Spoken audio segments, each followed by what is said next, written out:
All right, guys, welcome to the Livestream IoTeX AMA focused on tokenomics, which we've really been excited to share with the community over the past couple weeks.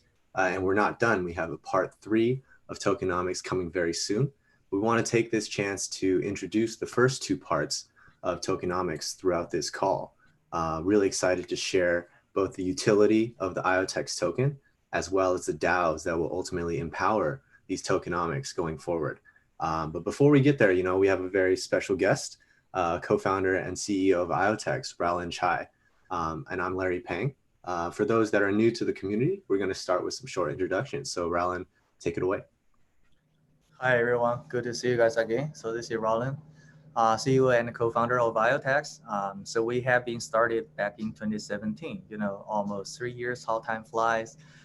We are in the middle of this crazy pandemic, but nothing stops us from, building this Internet of Trust things platform. So things are going pretty well on our end. I guess we will, describe the details later. Yeah. So, Raullen and team have been extremely busy, working on not only the design and kind of the communication of these tokenomics, but also beginning to develop some of the technology that will underpin this very decentralized and transparent way of empowering the powered by device ecosystem. So throughout this AMA, how it's going to work is we're going to first start by walking through the first 2 blogs that we issued, just to highlight the key points and get the fundamentals out of the way there. So to make sure that everyone understands the fundamentals. And we've received a lot of pre-submitted questions from Telegram. So we're going to answer the ones that are mostly associated with tokenomics, as this AMA is focused on the new tokenomics. And finally, we're going to go live to your questions on YouTube. So if you have any questions throughout the AMA, just drop them in the chat and we will answer them. But try to keep it focused on tokenomics. We will have more AMAs coming very soon to answer more broader questions about IoTeX. But today we really want to focus on this very new aspect and new design of IoTeX and tokenomics. So with that, I'm going to just start by giving a short overview of our first blog, which was the utility of the IoTeX coin. So as you know, the IoTeX ecosystem already has utility for the IoTeX coin before this announcement, right? So we started as using IoTeX for basically 4 purposes, right? One is gas fees, one is governance. So gas fees are kind of the concept of using the IoTeX coin as the currency for the IoTeX platform, basically to incentivize different types of stakeholders, including delegates, stakers, consumers, etc. One thing that's interesting is we're now introducing devices into that. So devices in the future can also have their own identity and also use gas to transact with the blockchain, either to pass data, to receive data, and things like that. Governance is also something that many of the IoTeX community was already familiar with. Governance is the concept of staking IoTeX coins in order to vote for different things in the network. Many people are already staking and voting and getting about great annual returns from the staking program by voting for delegates. And many have also participated in our network-wide votes. So in order to have a voice in the network, this is where the staking aspect of the coin comes from. Overall, if you think about a coin, there's basically 3 things that you can do with a coin, right? You can spend it, you can stake it, and you can burn it. So in these next 2 kind of categories of utility, we're excited to share a new burn mechanism and also a new stake mechanism. And the goals of these is to certify and register that devices and staking service providers are trusted and registered so that all of the people in the network can use them effectively, right? So just to start with this though, what's unique about the IoTeX network as far as gas fees is that not only is humans using IoTeX as gas fees, but it's also about, different types of devices can use gas in the IoTeX network and have an identity in the IoTeX network, as well as businesses, right? And the next big question is, once you have the framework for devices to use gas, how do you make sure that they're trusted? So a very big category of tokenomics that we're excited to announce is this burn to certify concept.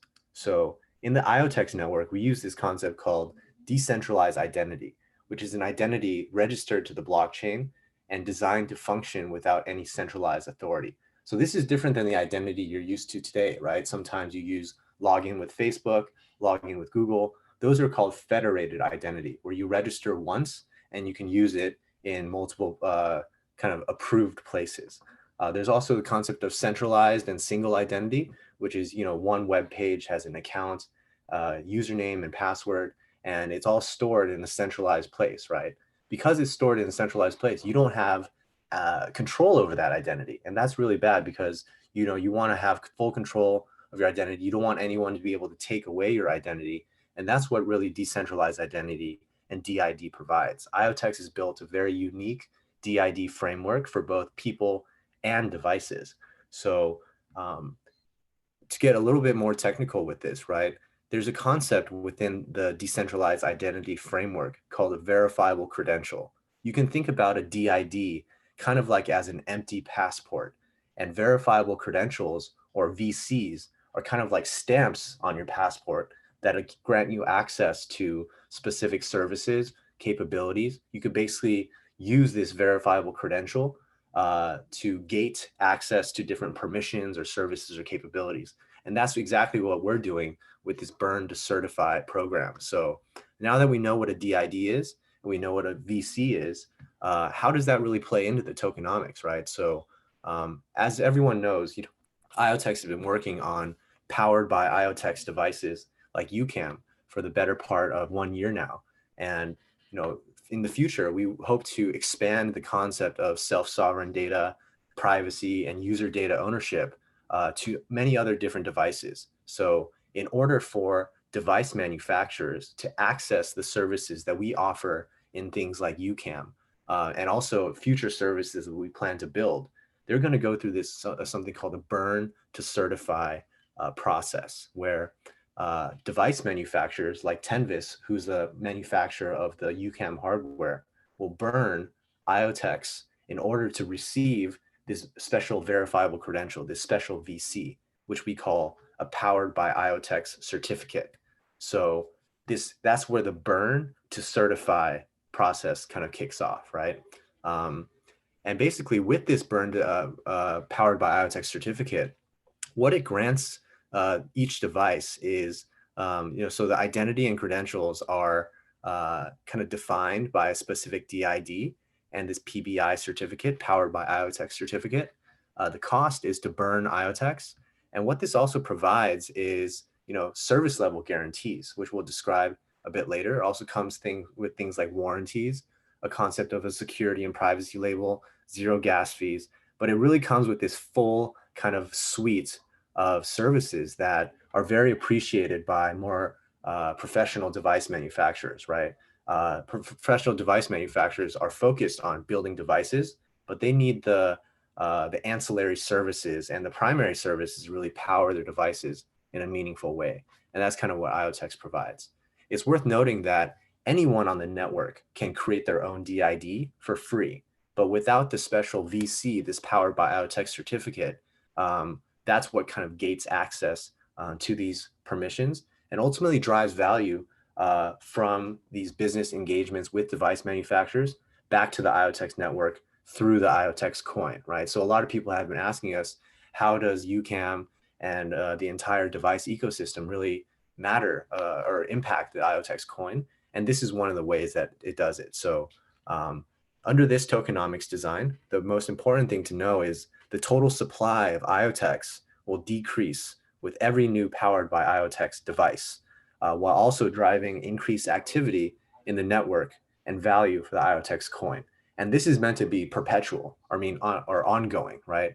This is not just meant, this is ultimately meant to, make IoTeX kind of a decreasing over time total supply, which is good to, fuel a lot of new initiatives in the network. So We can dive into this more in your questions. I know there's a lot of them related to this part. But another interesting thing that we're introducing is this concept called stake to service. So in the future, a lot of service providers will be part of the IoTeX network. People like IPFS or BlueZell or SIA for decentralized storage. On the peer-to-peer networking side, there's things like BitTorrent and NKN. So how do we make sure all of these service providers that are onboarded into the network are trusted, right? How do we make sure that the services that they deliver are up to par? In the traditional world, there's this concept of a service level guarantee or a service level agreement, an SLA, which basically defines if I do not deliver my services to you, then this is the process and this is how I'm going to pay you back in case there's a discontinuation of business. So we want to build the same principles to make IoTeX a very trusted ecosystem, right? If a device manufacturer chooses to power their device on the IoTeX network, they need certain assurances that the service providers that ultimately service their devices and the follow-up process in case the service halts or fails, there's some kind of remediation benefits. Those things are very important to bring IoTeX into kind of the mass market device manufacturer ecosystem. So what we're going to do is require that service providers stake IoTeX in order to obtain the right to provide services in the IoTeX network. And they must also define certain service level agreements, SLAs, that detail what their quality and availability guarantees are. And I think this is a great example of the uCam ecosystem that can help to explain both the burn-to-certify process as well as this stake to service process. So burn-to-certify, Tenvis right here at the bottom here, before any of this starts, the first step is that Tenvis will burn IoTeX in order to obtain a powered by IoTeX certificate for every one of their uCams. So say that Tenvis wants to register 1,000 uCams today, then they'll go through this burn process and issue decentralized identities that are unique and PBI certificates that are unique to each one of their uCams. And where does the uCam ultimately get its services from, right? It gets its identity from the IoTeX blockchain. And in the future, there will be different types of ways that this device can spend gas on the IoTeX blockchain to obtain certain on-chain services using transactions and smart contracts. But for things like data storage and peer-to-peer service, these things are better served from different service providers, right? These service providers kind of offer a commodity service, and there's a lot of kind of competitors offering similar services, right? This is in the cloud space. You can think about Amazon Web Services, Google Cloud, Microsoft Azure, etc., all as different service providers that give certain compute, certain storage, and certain things, but they can't do everything, right? So they bring in other service providers into their ecosystem that maybe add things like AI-based services or other things like that to really expand their ecosystem. Same concept as IoTeX, right? So IoTeX, we have a certain suite of offerings that we're going to be offering natively on our chain, but we're also insourcing trusted and reliable services such as IPFS. So in the future, all of these service providers will be required to stake a certain amount of tokens in order for them to charge for services in any type of denomination that they wish. And the final piece is governance, right? For those that are new to the network, governance is important as IoTeX is a kind of a digital democracy where delegates maintain the ecosystem, meaning they produce the blocks and maintain consensus.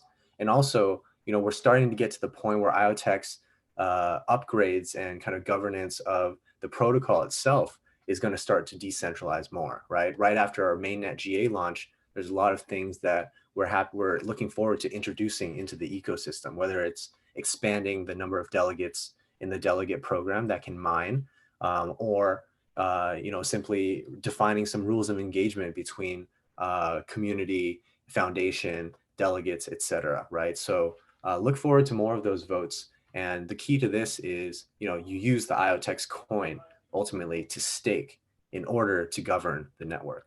So hopefully these four kind of categories of utility are clear. So gas fees, governance, burn to certify, stake to service. So the next part that we want to walk through is exactly how we're going to be enforcing these different categories of utility, specifically for burn to certify and stake to service. So this is part 2 of our tokenomics series, where we introduce the fact that, IoTeX, the positioning of IoTeX is becoming more and more clear by the day. We are the canvas for builders, meaning device manufacturers or application builders, service providers, and consumers to all interact in a decentralized fashion, right? We are the platform that brings all these different parties together under a very clear set of rules that are transparent, automated, and decentralized, right?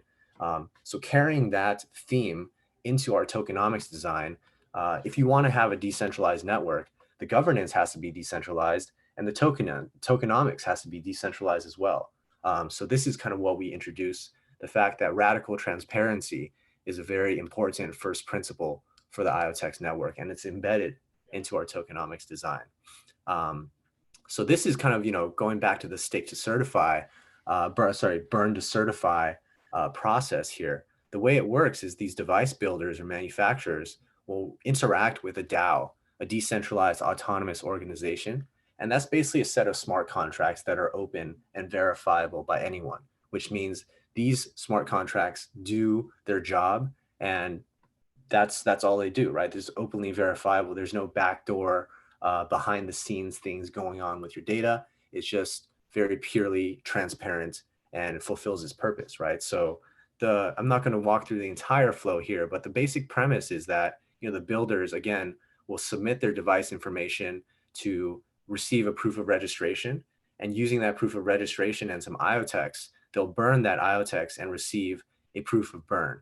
And for any device that has a valid proof of registration and a proof of burn, they will receive their powered by IoTeX certificate in order to access these suite of services that we described earlier. So this type of thing is meant to be permissionless in that sense, right?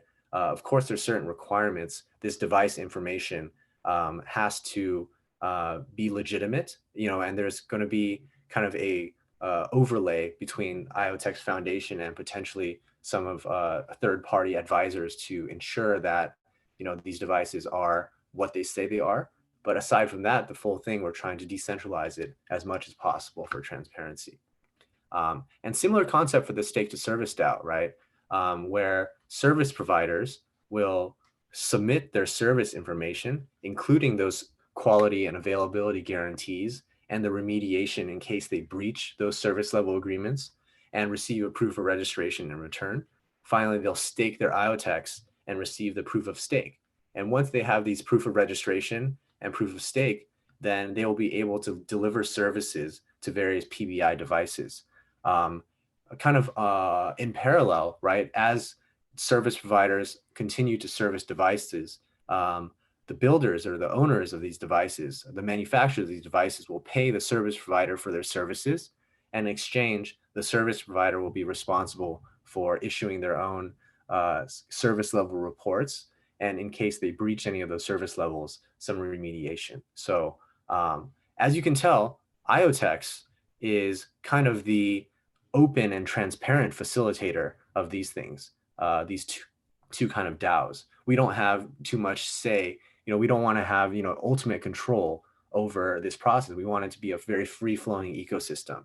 In the future, to bootstrap this, I think it may take some, hand-holding or some massaging of this overall process. But this is the high-level tokenomics design and DAO that we're very excited to bring to the IoTeX network. It should also be worth mentioning that, these two tokenomics announcements were very exciting for the community. But the next one that we have, I think, is going to be the most exciting one. It's going to share how, what we introduced in part 1 and part 2 is the long-term, perpetual tokenomics that will exist in the IoTeX ecosystem. What we're going to introduce in part 3 is more around how do we get started? How do we bootstrap from 0 to 1?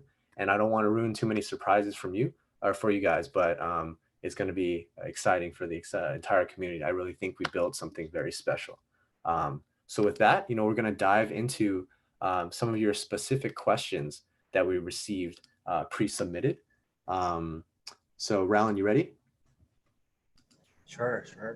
Awesome. Yeah, so this first question is about uCam and tokenomics, right? Just as a reminder for everyone that's just joining now, if you have any questions for us, feel free to drop them into the chat, and we will be answering those questions throughout the conversation here. So the first question from Telegram ID Sale ACCSF is, as far as I know, the IoTeX coin is not involved with uCam in many ways. The coin is not needed to pay gas, and the coin was not burned when a new device was connected. That last part's not necessarily true. 1 second.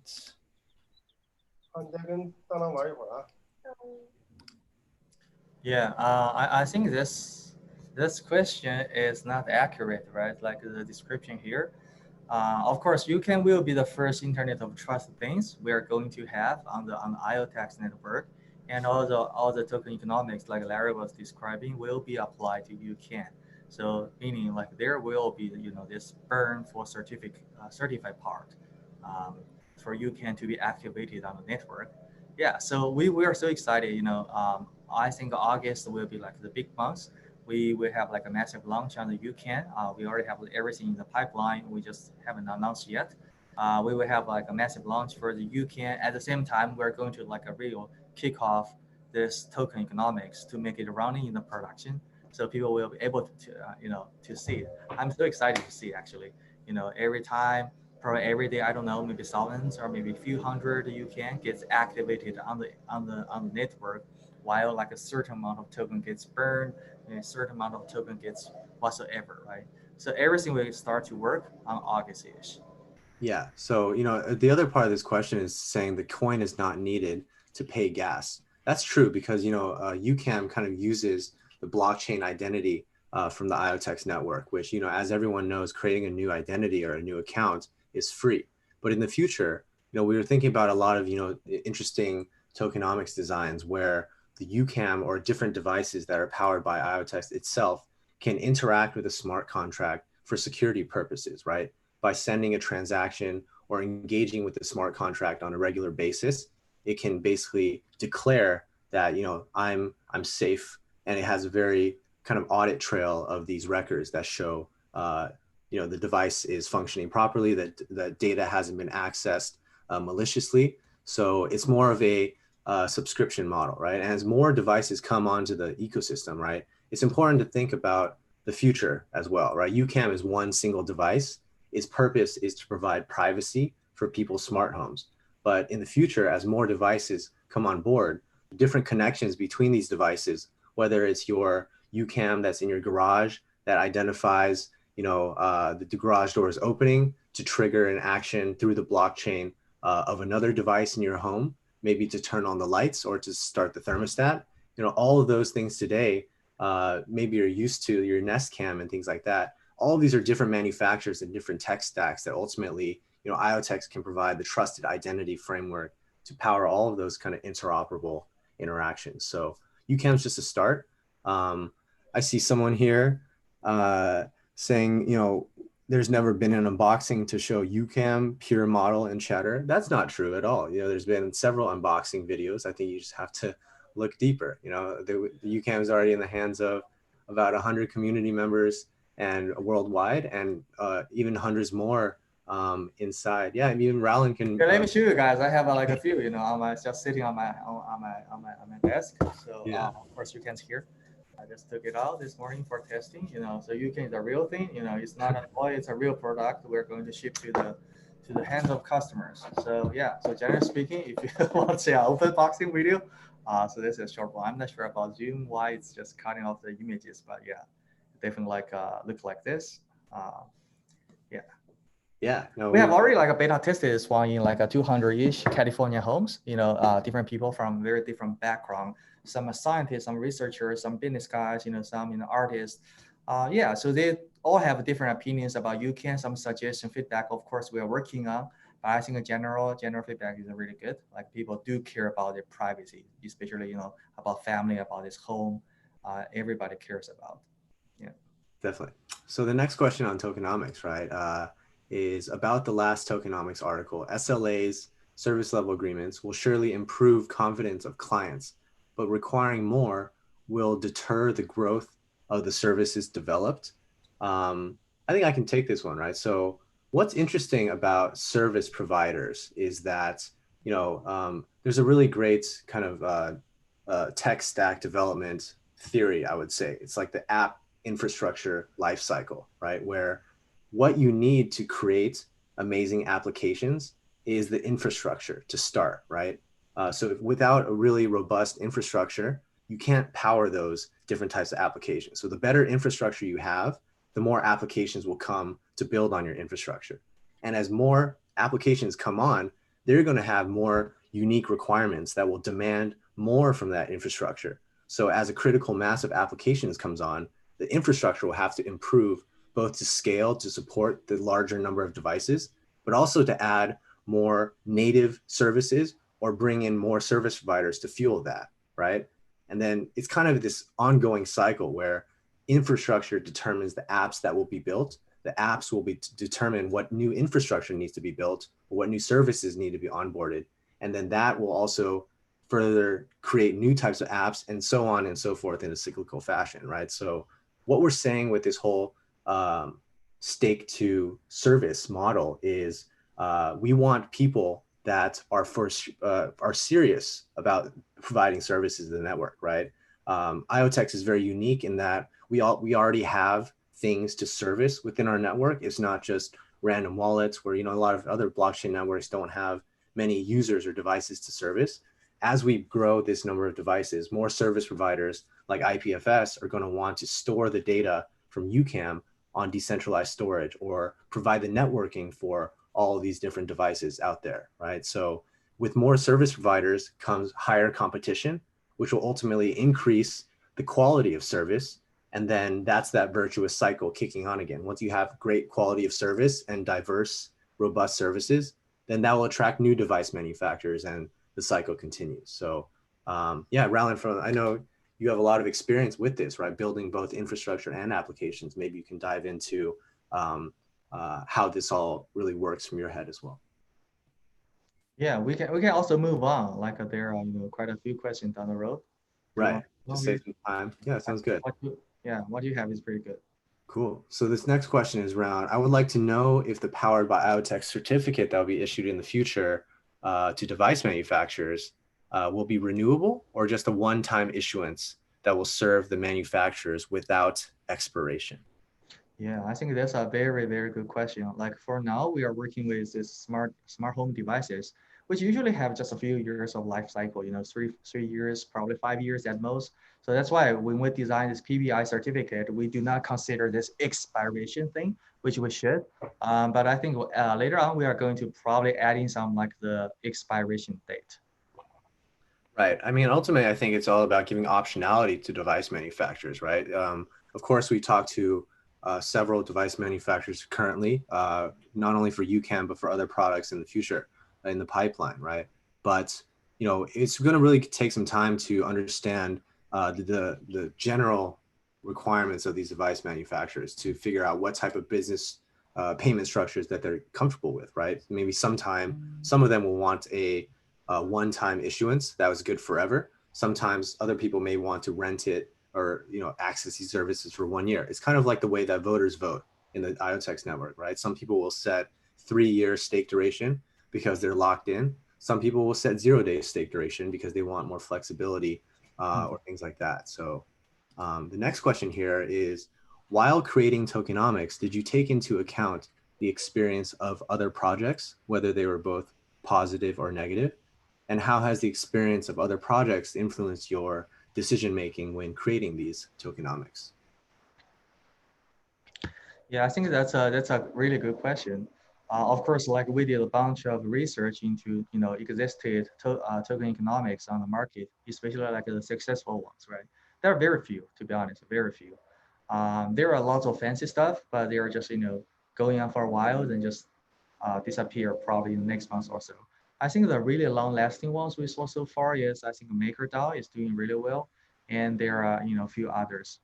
We took into consideration for this, but we are working a very different vertical. So I think our token economics is like, of course we learn something from the existing ones, but what we have is like a one of a kind. It's a very new thing we have.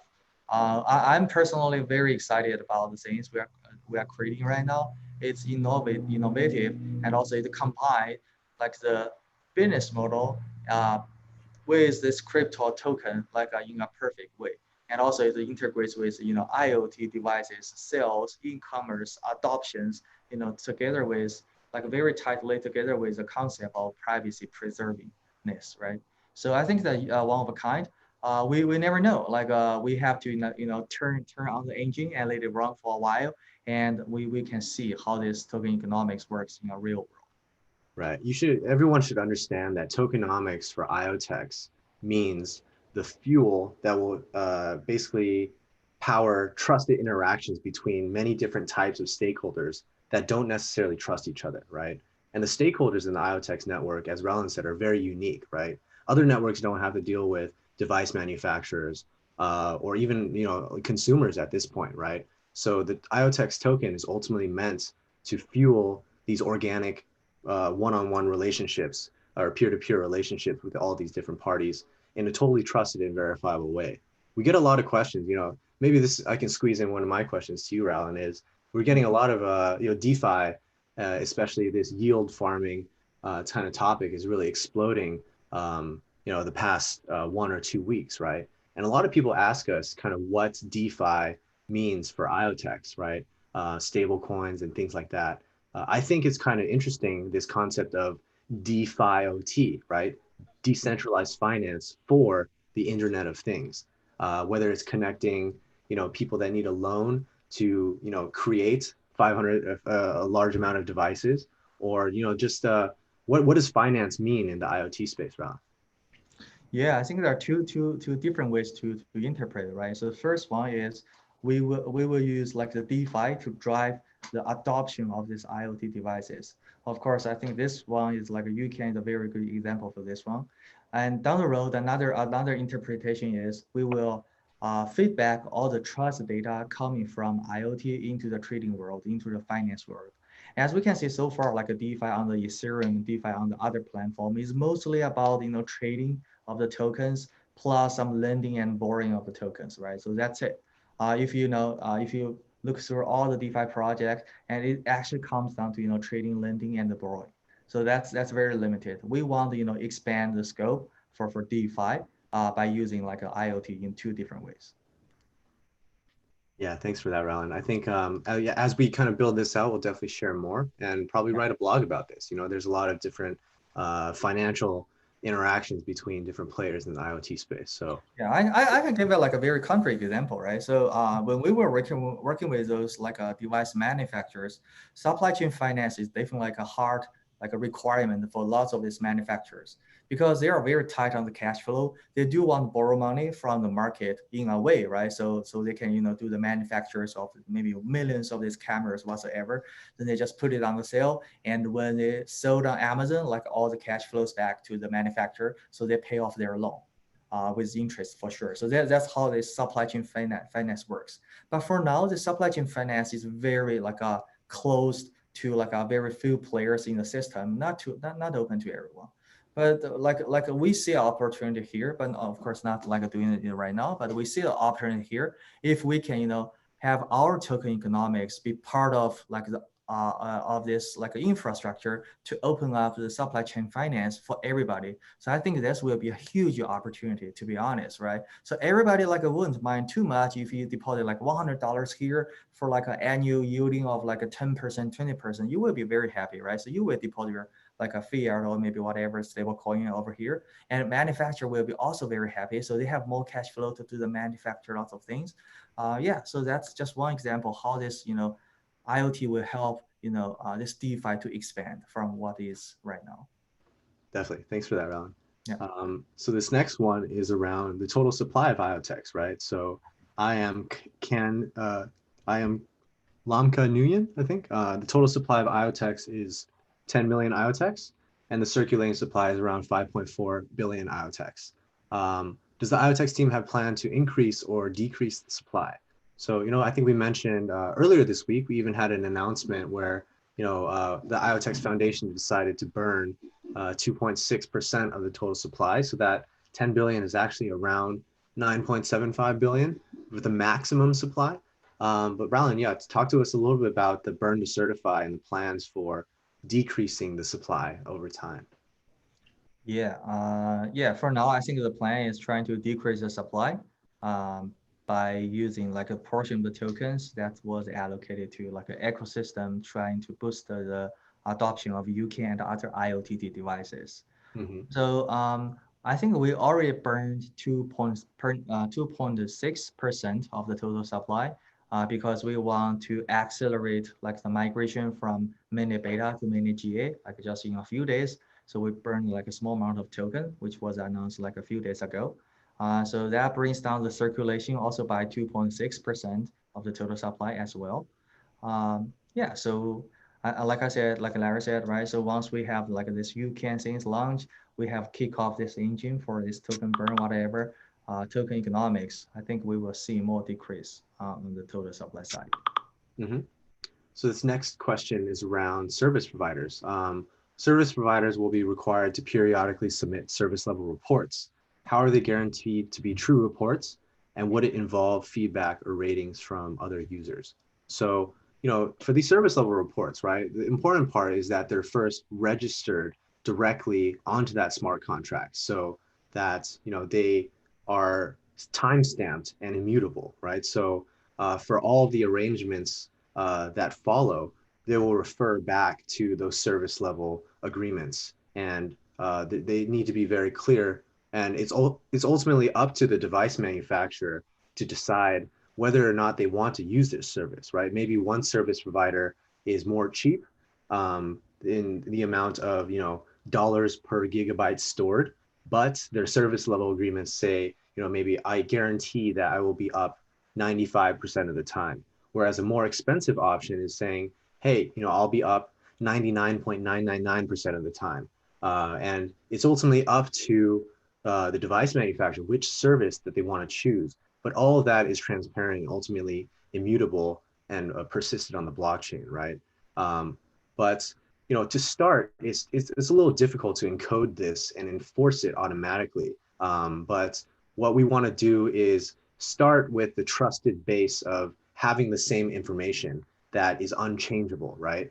And usually these relationships, whenever a large service provider breaches a contract, the onus to or the kind of responsibility always falls on the small to medium businesses that can't really fight in legal court. So actually having all that information guaranteed and transparent is very important to facilitate these kind of trusted interactions.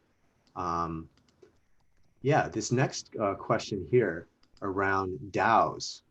This one's more about some of the future plans that we have for DAOs here, right? So one of them says, how does being openly accessible and having the business logic automatically reinforced by programmable contracts protect against errors and external and internal attacks?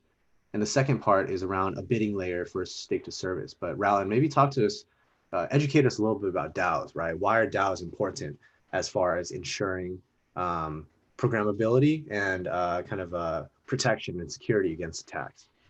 Yeah, I think that's a very great question. Not necessary to us, but generally to all the smart contract and all the systems built upon smart contract. For us, we are experimenting like an idea called a micro DAO. So basically, we envision like a DAO is a big one, which is composed of probably 10, 20 or micro DAOs.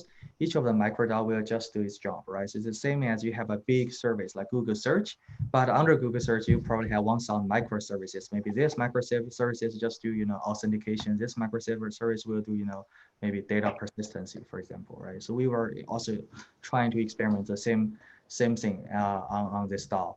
So by separating all those logics into different micro DAOs, it makes us easier, to just if we see some improvement for this micro DAO, we can just take it off, and we have another micro DAO with all the improved logic, improved code, and plug in, right? So this makes this a little bit easier in terms of attacks, in terms of some improvement feature requests we will have down the road. I think that's step one. And step two is by having everything like a purely decentralized autonomous is the ultimate goal for, I think, all of us. But to start, we will have to have some micro DAOs, which will basically have like a voting based mechanism. Of course, like to do some to deciding on some business logics, which we have offline, for example, right? So for example, if we say if Tenway is like a trusted manufacturer, so this is not something like a blockchain knows. So we will depending on some votes, I don't know, from community, from other people, from our like stakeholders to vote for this one to say, okay, Tenways is a trusted manufacturer, so it can go through this like a PBI DAO, for example. So that voting process basically is like the one of the mechanisms we can inject the facts off the chain and back to the blockchain, so the blockchain will know the DAO will actually facilitate this DAO. Yeah, I think that's short answer to this question. Definitely. Yeah. And this next question is around a future bidding layer on the stake to service model, right? They would like to know, what that kind of entails, right? I think, just to share a little anecdote about another type of bidding layer that, everyone in the world actually is a customer of. It's these kind of Facebook, Google, big tech advertising layers, right?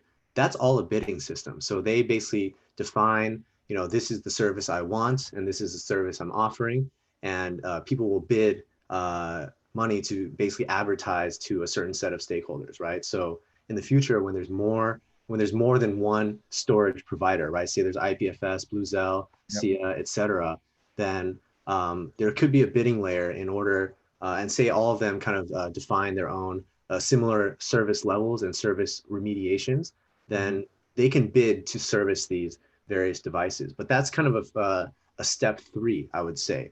The first step is really to onboard these trusted set of initial service providers and kick off that builder service provider kind of innovation cycle we talked about earlier. This is like analogous to like a Polkadot, right? So they only support 36 subchains or something like that.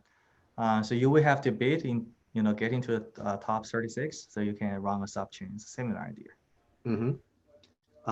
This next question is talking about, the next questions kind of share the same context, right? It's talking about DAOs and the critical role they have to coordinate trusted interactions between humans and machines, right? So just a final point on this, you already got, everyone in the IoTeX network already uses a DAO in some form or fashion, right? For the governance process, the act of staking and voting for delegates, that in itself is a DAO. There's multiple, it's no longer smart contract based, but it's all kind of transaction based and open for everyone to use, right? So that is a way to establish trust between stakers and voters and delegates.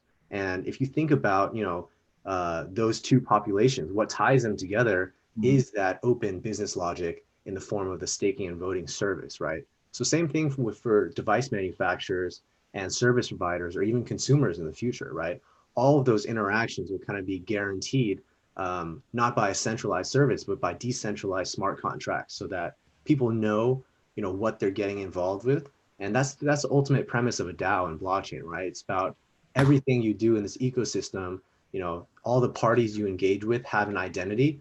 All the people you transact with, who they are, the rules for that interaction, right? So when we think about devices talking to each other, devices talking to humans, devices talking to businesses, all of those kind of things will be encoded in the smart contracts to provide that type of trust.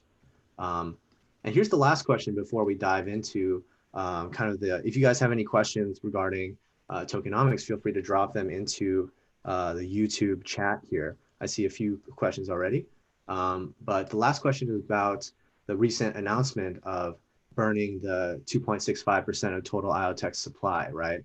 Raullen, what inspired us to do that? and what will be the impact of this step for token holders? Maybe explain that process. Yeah, so this was a very hard decision for the foundation actually. But we do so the situation is like this, right? So when we launch mainnet GA, so we have the native staking version 2, which is like a native implementation of the staking mechanism, which is super fast and secure and reliable, enabled. But still, we have this 2% ish, like the token stakes in the NSV1 native staking version 1, which we want to kill probably down the road. So like a normal process would be, we encourage users to take out of their like buckets and the stuff into this NSV2, like the sub protocol. So this will take like, I don't know, 3 months, 6 months. Probably some people will never do this, right? Taking their bucket from here to here. We made a hard decision on this one, like in order to accelerate the migration process to reduce like the chain stays in this limbo state. We will just like deprecate everything here, which is 2.65% of the IoTeX tokens, and we just like the foundation just inject into this tokens into this new staking like a mechanism. So that makes like this transition happens just like overnight, which makes the chain still operate very securely and reliably without any downtime, without any interruption. So I think that's a huge success. Like this part of the why we are launching GA in a very smooth way. Yeah, I think down the road, we will just have this token like a sitting here forever locked. No one can take it out. So it's basically burned. Yeah. Right. So the purpose of this 2.65% burn was to ease the migration, as Raullen mentioned, right? So rather than putting the onus on everyone to unstake and restake into the new contract, what we did is we snapshotted all the old contracts, merged that information into a new contract, and basically deactivated all of those other things. And where the new tokens came from, right? Like we don't have, IoTeX doesn't have the ability to manipulate those smart contracts and extract the tokens. So what we did is we created basically like a duplicate of that, and basically decided to out of the foundation funds kind of install the correct amount of IoTeX tokens into the new contract, while the tokens in the old contracts are effectively burned and taken out of circulation. So this was really meant for the community to ease the migration and to make it very seamless, right? I'm sure a lot of people have noticed, mainnet GA was a really great success. There's no really delays in the chain at all, which is very impressive, I think. But yeah, that ends the pre-submitted questions on tokenomics. Thanks to all those that submitted those questions. And we'll start to answer some of these live questions from YouTube. So if you guys have any questions, it could be about tokenomics or it could be about general IoTeX. Feel free to drop them in the chat, and we'll stay on for another 10 minutes or so to answer them. So first question is there any big and exciting news for your investors? We kind of made it a point to not try to pre-announce things, but I will say that, one thing you guys can really look forward to is tokenomics part 3, right? Like we provide a lot of the long-term vision and design in tokenomics part 1 and 2, but something coming with part 3 is what is happening immediately, especially with the uCam launch on Amazon coming very soon, right? So we want to make it very real. I don't want to ruin too many surprises, but there's another, this is going to be another type of use case where we apply the concept of burn in a very unique way. I think we're really excited to share that with you guys soon. Raullen, any thoughts on this question? Yeah, I think like a design is exciting, but which is more exciting is like the activation for this, entire tokenomics. I'm so excited to see it. And also this will, works really well as the sales of uCam adoption uCam goes up. So I think there will be like a, very, how should I say? I'm really looking forward to this moment in August. Yeah, and he's talking about the uCam launch on Amazon, probably August, kind of around Q3.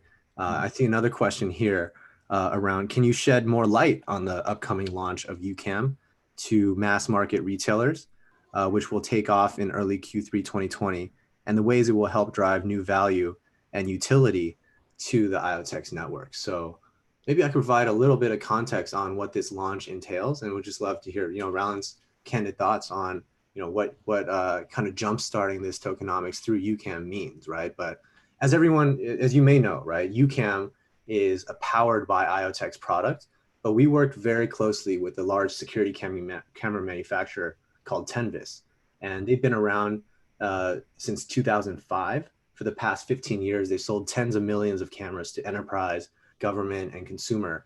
And on the consumer side, they're currently Amazon's choice for smart cameras. I can even show you kind of their latest camera here. But these guys have extensive experience kind of selling devices on Amazon, right? As you can see, this is their latest device. So basically what we've done is we've taken this hardware and this product, which has 6,000 ratings, currently Amazon's choice, highly rated and well-priced product. And they've sold millions of these things on Amazon already, right? So basically what we are doing is we're working closely with Tenvis, who obviously has a very deep understanding about how to sell on Amazon, right? They have their own group of kind of IoT influencers. They have their distribution channels. They have their email marketing. So that's more towards the mass market audience, right? So our partnership is kind of trying to capture both of these audiences. One is the mass market audience, one is the crypto audience. So across those initiatives, we're really planning this launch campaign to bring uCam to more people, also even engaging with a lot of mass market product reviewers, which we will definitely share those reviews with you soon. But yeah, that's kind of the overall, what we're working on with uCam, right? The uCam product itself is beta tested, it's ready to go. But in order to have a successful launch on Amazon, it's not just listing it and praying that it sells, right? There's so much pre-work that goes on to creating this very successful launch campaign. Raullen, you want to provide some more context on the uCam launch? Yeah, I think uCam has already done the beta testing, like I mentioned. I think we are still iterating on the doing some final touch on the product, to make like the image quality better, to make the app like a bugless and also very smooth for user to use. But at the same time, I think like a marketing team already kick off this initiative to trying to do more on the marketing side. For example, some referral program. I think they are planning on that. Some influencer program, they're working on that. It's basically like preparing for the August launch. So everything is so well organized and just move forward step by step. Yeah. Yeah. And in the meanwhile, I think like the product team is also trying to help to unify the infrastructure for the uCam and what's actually behind the uCam, right? Because there are lots of interesting vendors coming to us saying, I want to have my sleep monitor, sleep tracker is also another IoT devices have this like the same concept of privacy preserving, like a sleep tracking, right? So they want to use like the infrastructure behind uCam. Yeah, so that's why like there are quite a few such vendors. So that's why like we are also working on this unification of the infra. Yeah, it's important to know that IoTeX is not a camera company, right? Although the camera industry worldwide is already about $200 billion, massive, massive industry, and so many different types of cameras, right? Indoor cameras, outdoor cameras, doorbell cameras, dash cameras, cameras in your TV, webcams. As the world becomes more digital, especially during COVID, right? We're doing this AMA with all these video cameras, and you see all these stories about the different types of, lack of end-to-end encryption here, lack of end-to-end encryption there. So what we are doing with the camera space is very interesting, but it's important to know that this is not the final step, right? We're going to bring this into other industries.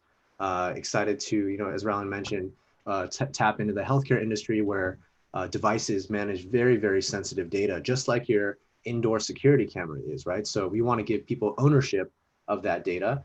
And finally, we want to give people the ability to use that data in a privacy preserving way as well. And there's actually upcoming announcement related to this next phase of the IoTeX project, which is very focused on confidential computing, coming very soon.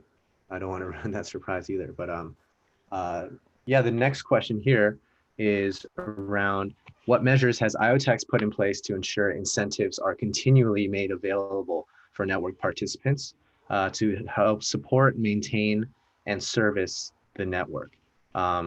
I think this is, we touched on this a little bit, just around, first of all, it's about defining who these network participants are, right?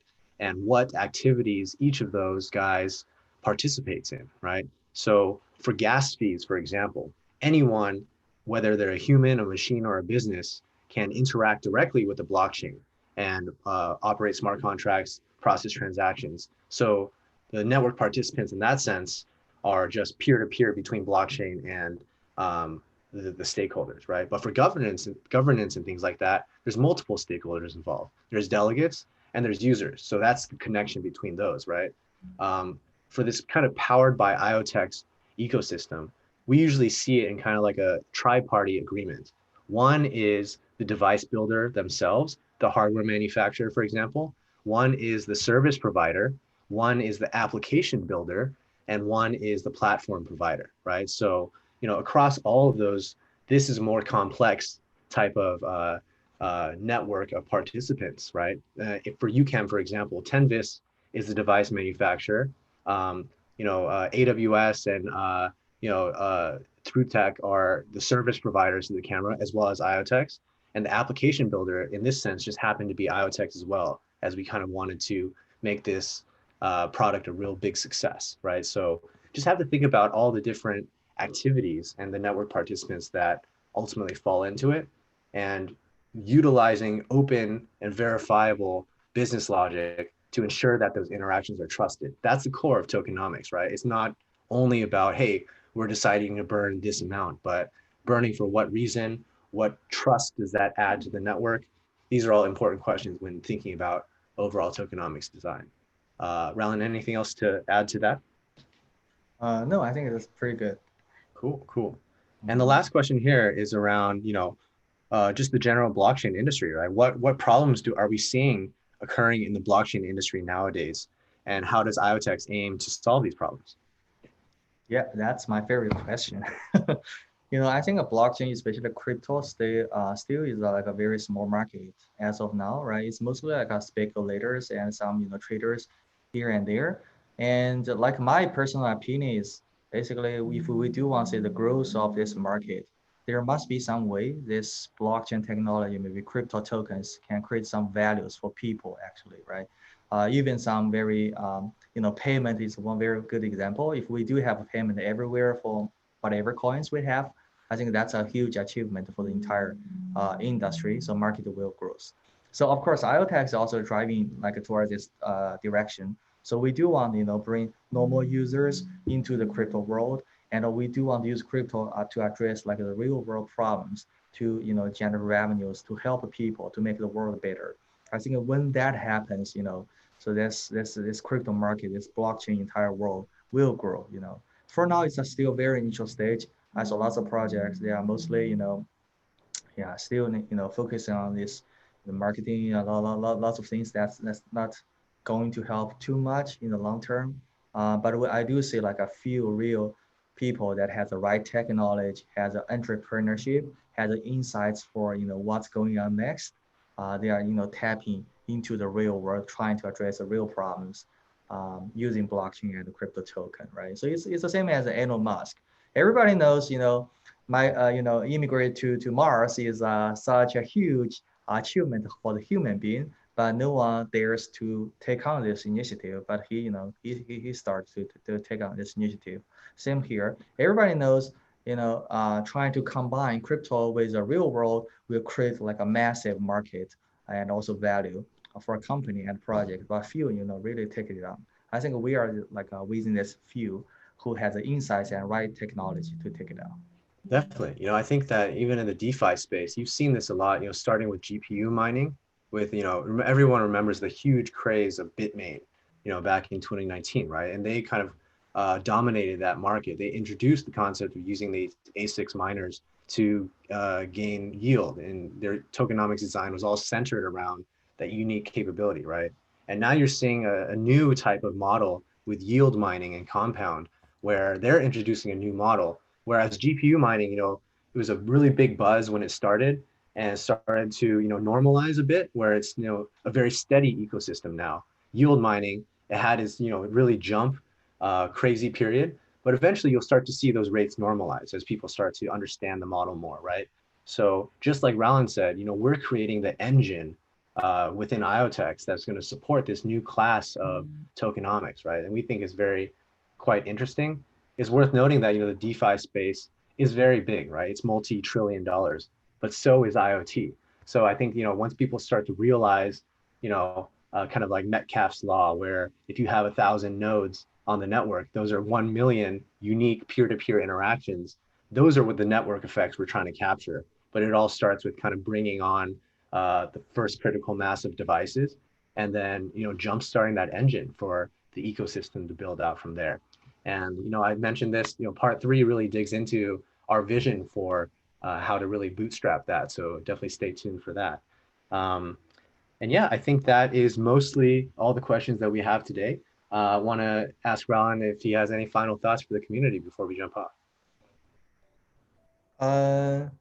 No, I think we are good. I think everything should be covered is covered. Um, yeah, so I'm personally very excited to see like the progress we have been made. Starting from January, which where this like a pandemic actually happens, right? So through the past 6 or maybe 7 months, I think we have done a lot. Like managing the token economics, you can from like a POC actually move into a product, and also we have like a Hello program opens.